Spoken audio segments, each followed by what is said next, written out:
بسم اللہ الرحمن الرحیم نحمدہ ونصلی علی رسول الکریم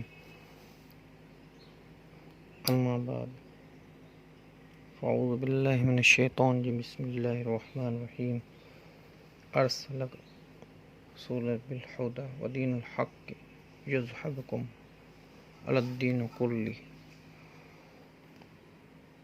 رب اشرح لی صدری ویسر لی امری واحلل عقدۃ من لسانی یفقہوا قولی۔ آج ہم سیرت کا پہلا ایپیسوڈ رسول اکرم صلی اللہ علیہ وسلم کو اللہ جل شانہ نے انس اور جن اور قیامت تک آنے والے لوگوں کے لیے اس دنیا میں مبعوث فرمایا ہے،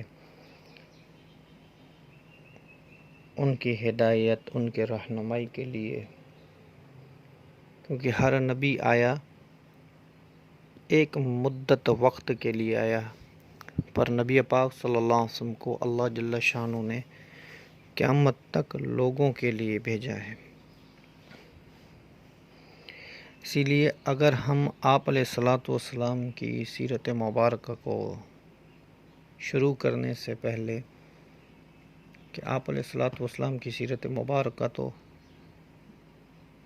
ہر پہلو ہی بہت خاص ہے، تو آپ علیہ الصلوۃ والسلام کی زندگی ہم اگر دیکھیں تو ہر پہلو خاص ہے۔ اگر آپ علیہ الصلوۃ والسلام کے جیسے اس کائنات میں محمد صلی اللہ علیہ وسلم جیسی ہستی نہ ہوتی تو اس کائنات کو بنانے کا جواز ہی نہیں تھا۔ تو اس کائنات کی ہر چیز کو اللہ نے ویسے ہی رکھا ہے پوری۔ اگر حضرت آدم علیہ الصلوۃ والسلام سے ہم نبی پاک صلی اللہ علیہ وسلم کی سیرت کے حوالے سے دیکھیں گے تو بہت وقت، بہت ٹائم گزر جائے گا۔ اس لیے ہم سیدنا ابراہیم علیہ الصلوۃ والسلام سے سیرت کے پہلو کو شروع کرتے ہیں، تاکہ چند باتیں میں آپ کے سامنے رکھنا چاہتا ہوں۔ جزیرہ عرب کے احوال کچھ جو آپ علیہ الصلوۃ والسلام کے شروع کے تھے، کیونکہ آپ علیہ الصلوۃ والسلام سے پہلے عرب جو تھے وہ کھلی گمراہی میں تھے، جس کا مفہوم قرآن میں بھی آتا ہے کہ یہ لوگ جو تھے آپ سے پہلے کھلی گمراہی میں تھے۔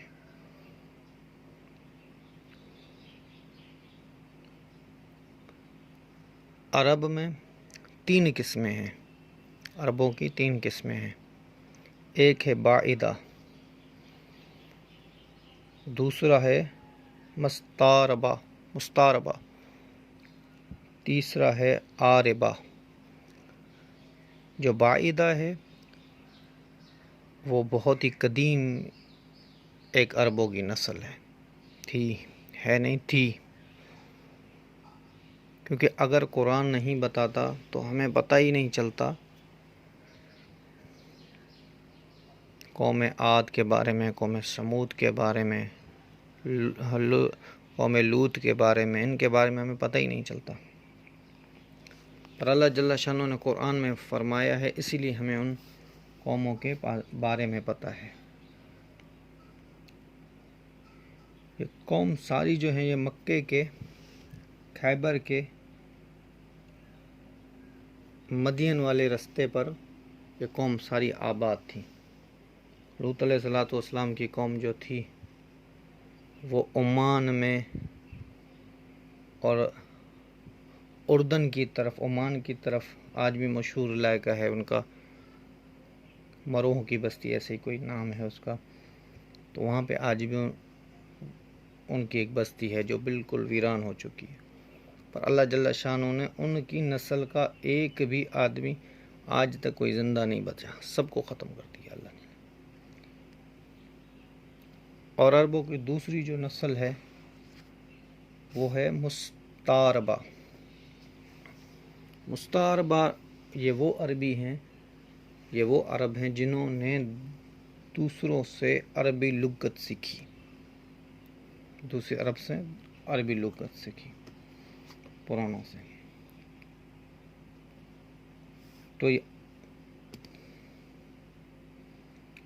تو یہ دوسری ان کے عرب کی نا وہ نسل ہو گئی. تو اللہ جل شانہ نے ابراہیم علیہ السلام سے اسماعیل علیہ السلام کو اور بی بی ہاجرہ علیہ السلام کو مکے کے اس حصے میں چھوڑنے کا کہا جو وادی ایسی ایک وادی تھی. یا آپ آج جب مکے میں جاتے ہیں تو دیکھتے ہیں کہ کیسے مکے میں اللہ کا گھر بنا ہوا ہے، کتنی بھیڑ ہے، رش ہے، لوگوں کا آنا جانا، زمزم، اور کتنی بلڈنگیں بن چکی ہیں کتنا. پر اس زمانے میں اس وقت میں کوئی چیز بھی نہیں تھی. اس زمانے میں اللہ نے حضرت ابراہیم علیہ السلام کو کہا اپنی بی بی ہاجرہ اور اسماعیل علیہ السلام کو جبرائیل کے ساتھ جاؤ، آگے جبرائیل ہوگا. یہ یقیناً ابراہیم علیہ السلام کے سوا کوئی نہیں دیکھ پا رہا. لے کے ان کو جا کے اس وادی پر پہنچایا جہاں زمزم کا کنواں ہے نا، وہاں پہ ان کو چھوڑ کے واپس ہونے لگے. تو بی بی صاحبہ بھی پیچھے لگ گئی کہ بھائی آپ ہمیں کیوں چھوڑ رہے ہو، آپ ہم سے ناراض ہو. اور آپ چھوڑنے کی بھی وجہ کہاں پہ، یہ رہنے والے تھے فلسطین کے علاقے کے نا، اس طرف کے رہنے، شام، عراق، فلسطین کے رہنے والے تھے. اب وہاں سے ہزاروں میل کی دوری پر آپ ہمیں یہاں پہ وادی غیر زرعین پہ چھوڑ کے جا رہے ہو، جہاں پہ کوئی نام و نشان نہیں ہے، نہ بندہ نہ بندے کی ذات. تو بی بی صاحبہ ان کے پیچھے چلتے پوچھتی رہی جنت المعلیٰ ہے نا وہاں تک آئی.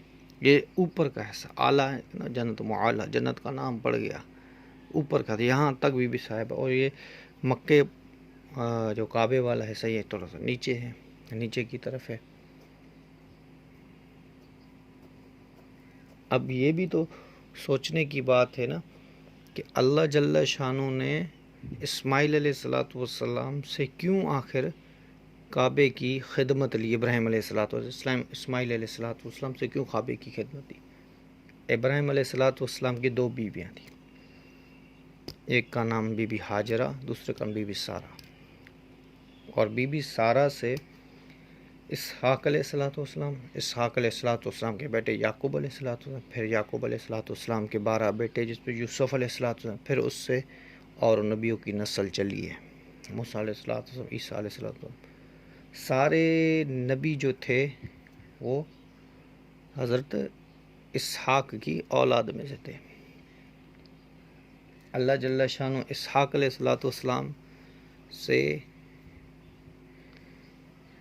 ہاجرہ اسحاق علیہ السلام اور بی بی سارہ علیہ السلام سے اس مکے کی اس بیت اللہ کو بنانے کا کام، اس کو آباد کرنے کا کام نہیں لیا. کس کی نسل سے لیا؟ جس کی نسل پہ بیت اللہ کو کعبہ بنانا تھا، محمد رسول اللہ کو. ان کی نسل میں اللہ پاک جل شانہ نے بھیجا، ان کو بھیجا. اور یہ آپ اندازہ لگائیں کہ ایک عورت جوان سی، ایک چھوٹا دودھ پیتا بچہ، تو کیا اس وادی میں. تو ابراہیم علیہ السلام کو کہا کیا تمہیں اللہ نے کہا ہے؟ تو ابراہیم علیہ السلام اللہ کے حکم سے سر ہلایا کہ ہاں. اب کہنا بھی تو کچھ نہیں تھا نا. تو ابراہیم علیہ السلام چھوڑ کے تو بی بی صاحبہ نے کہا حسبنا اللہ ونعم الوکیل ونعم المولا ونعم النصیر، اللہ جل شانہ ہمیں ضائع نہیں کریں گے. بی بی صاحبہ کی زبان سے نکلا. اور علماء کرام فرماتے ہیں جب بی بی عائشہ رضی اللہ تعالی عنہ کو تہمت لگی نا، تو انہوں نے سب سے پہلے یہ جملہ، جب ان کو پتہ چلا کہ مجھے تہمت لگ گئی، انہوں نے سب سے پہلے جو جملہ کہا وہ حسبنا اللہ، میرے لیے اللہ ہی کافی ہے. ونعم المولا ونعم النصیر، وہی میرا مولا ہے، وہی میرا مدد کرنے والا ہے، نصیر ہے۔ تو ہر پریشانی کے وقت جو ہے نا یہ اس جملے کو کہا جائے۔ ابراہیم علیہ السلام کو جب آگ میں پھینکا جا رہا تھا، نمرودیوں نے آگ میں جب پھینکا تو ابراہیم علیہ السلام نے کہا حسبنا اللہ ونعم الوکیل ونعم المولا ونعم النصیر۔ اس کے بعد شام ہونے والی تھی تو اس کے ارد گرد جو جانور تھے ان کی آوازیں شروع ہو گئیں، تو بی بی صاحبہ نے، اب ایک بی بی صاحبہ خود ایک چھوٹا سا بچہ دودھ پیتا اور تھوڑا سا پانی مشکی میں اور تھوڑے سے دال وغیرہ اور ستو، ایسا ہی کوئی سامان تھا ان کے پاس کھانے کے لیے بس۔ تو بی بی صاحب نے ایک لکڑی اٹھائی اور خطاب کیا، یہاں پہ تو انسان تو کوئی نہیں جس پہ میں بول سکوں، اے جانوروں، تمہیں پتہ ہے کہ میں ایک خلیل، اللہ کے خلیل کی بیوی ہوں اور اسماعیل علیہ السلام کی ماں ہوں، تو مجھ سے دور ہو جاؤ۔ تو تو لکھتے ہیں، علماء کرام لکھتے ہیں کہ اس زمانے میں، اس وقت میں وہ سارے جو اتنے جانور تھے وہ بیٹھ گئے اور زبان حال سے وہ کہہ رہے ہوں کہ ہم تو آپ کی حفاظت کے لیے آئے ہیں، ہم آپ کو ضائع کرنے نہیں دیں گے، حفاظت کے لیے، ہم آپ پہ حملہ نہیں کریں، حفاظت کے لیے آپ کی اور اسماعیل علیہ السلام کی حفاظت کریں گے۔ اس کے بعد جب دوسرا دن ہوا، کھانا بھی ختم ہو گیا، پانی بھی ختم ہو گیا، اب بی بی صاحبہ وہاں پہ بیٹھی ہوئی تھی، تو بچہ رونے لگا، اسماعیل علیہ السلام رونے لگا، تو بی بی صاحبہ صفا کی طرف دوڑی کہ کوئی ہے، پھر مروہ کی طرف دوڑی کوئی ہے، پھر صفا کی طرف دوڑے کوئی ہے، پھر مروہ کی طرف دوڑے کوئی ہے، ایسے بی بی صاحب نے 7 چکر لگائے۔ جب جبرائیل علیہ السلام کو اللہ نے فرمایا جاؤ جبرائیل جا کے پر مارو اور ان کو پانی نکال کے دو، پر پانی کہاں سے؟ جہاں پہ اسماعیل علیہ السلام کی ایڑیاں لگ رہی وہاں پہ۔ فرمایا 2 رسولوں کی طاقت سے یہ پانی نکلا، ایک رسول نوری جبرائیل علیہ السلام، دوسرا رسول جو تھا وہ تھا اسماعیل علیہ السلام، اور نبی پاک صلی اللہ علیہ وسلم نے زمزم کے پانی کو پیا، پھر اپنا جھوٹا اور لوح مبارک بھی اس پانی میں ڈال دیا۔ آپ نے فرمایا میرا جھوٹا جو ہے وہ قیامت تک لوگ پیتے رہیں گے۔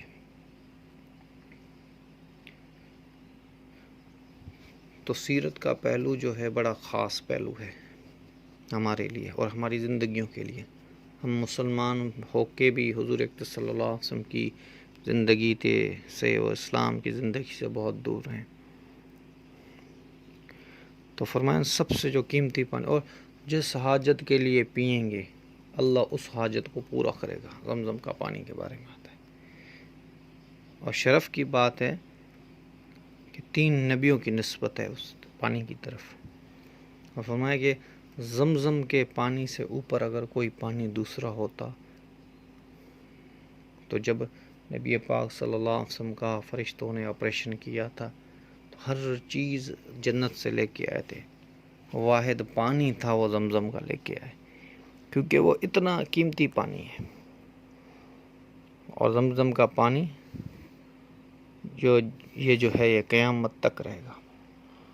اور حضرت اسماعیل علیہ السلام کے پاؤں مبارک لگ رہے تھے حتیٰ کہ وہاں سے پانی جاری ہو گیا، تو بی بی صاحبہ نے اس پانی کو دیکھا تو پانی پیا بھی، بھوک بھی مٹ گئی، پیاس بھی مٹ گئی پانی سے۔ تو آج کے لیے انشاءاللہ زمزم کے پانی کی اور کچھ احوال عرب کے اور کچھ احوال جو تھے وہ آپ علیہ السلام کی سیرت کے انشاءاللہ آگے ہوں گے تو بات چلتی رہے گی۔ وما علینا الا البلاغ.